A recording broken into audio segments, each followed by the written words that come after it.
And ladies and gentlemen, I have one more for you. This is the time that makes every room nervous.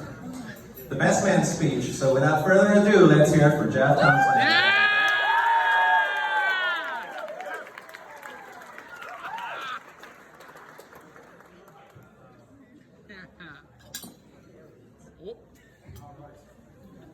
A little nervous, so forgive me.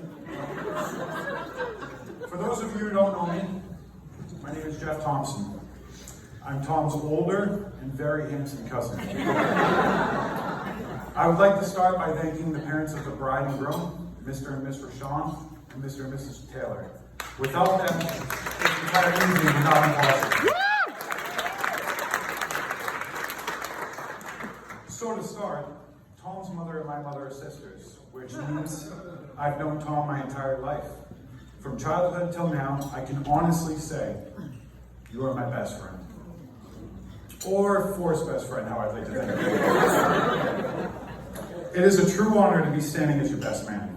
I've had the pleasures of growing with you from boyhood to man-child. Through this time period, I've come to learn many things about your character. Tom is an awesome brother, a son, a grandson, a cousin, a friend, an athlete, musically gifted, extremely hardworking, a great kisser. I mean, he never shies away from a challenge.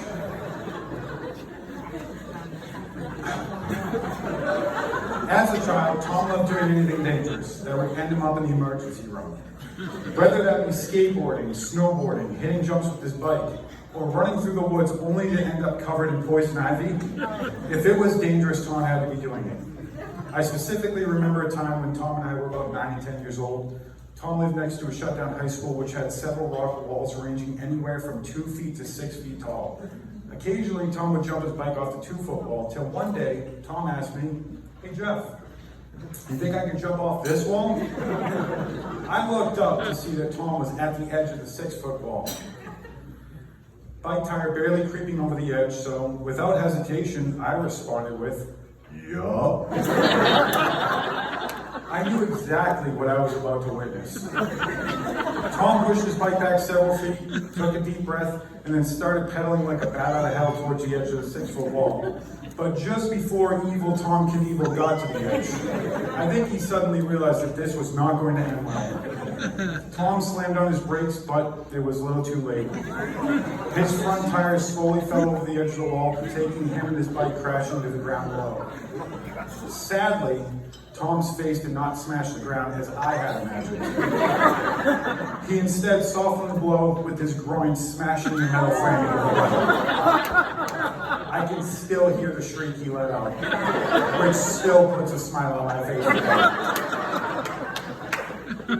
Although I do not believe any permanent damage occurred from this tragic event, I thought it was an important story to share for Renee's sake. Anyone who knows Tom knows his extreme love for music. Growing up, Tom and I were in a few bands together. Our first band started around the ages of 5 and 6, and we were formerly known as the Rockin' Boys. I was the drummer playing on old Folgers coffee cans, and Tom was the air guitarist and singer.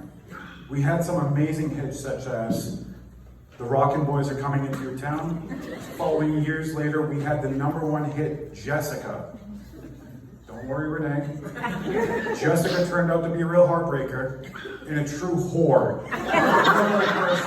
Horrible. Horrible. Our late teens, Tom and I joined a death metal band. Tom really got into death metal. He grew his hair out, he wore black eyeliner, he even burned down a church. I'm just kidding. All of that was false except for the church burning part. Eventually death metal got old and Tom and I got old. We quit doing the band, but Tom never quit playing his guitar and never lost 1 ounce of love for music. In fact, Tom's passion for music has actually grown. He's branched out from his death metal days and now enjoys all genres of music. Tom's even groomed Renee into becoming a bit of a music lover herself. She is his partner when it comes to going to concerts like Fish, Lettuce, Dave Matthews, or whatever other jam bands you two love hippies enjoy singing.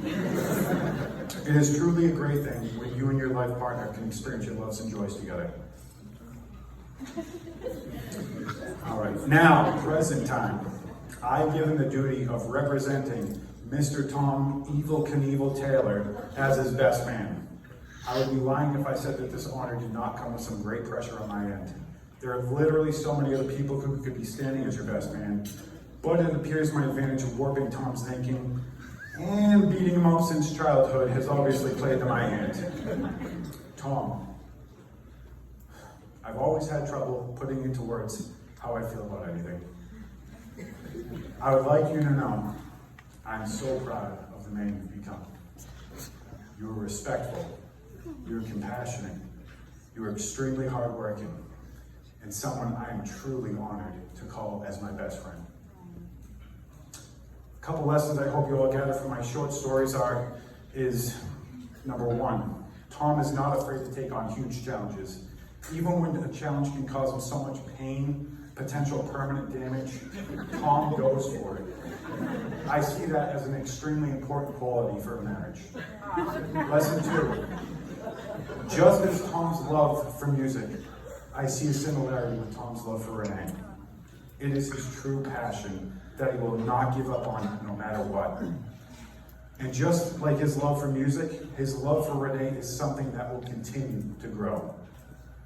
Sure, it may expand out into a weird direction someday, where Tom could ask Renee to take part in his love of random church burnings, but hey, that's a bridge these guys can cross when they get to it.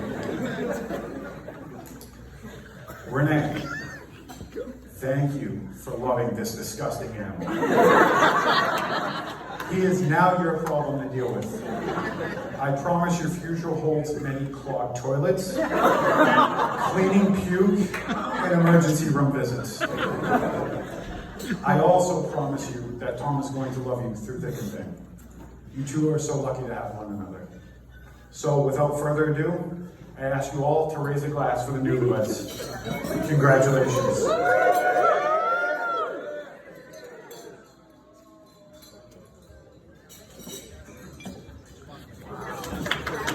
That's it.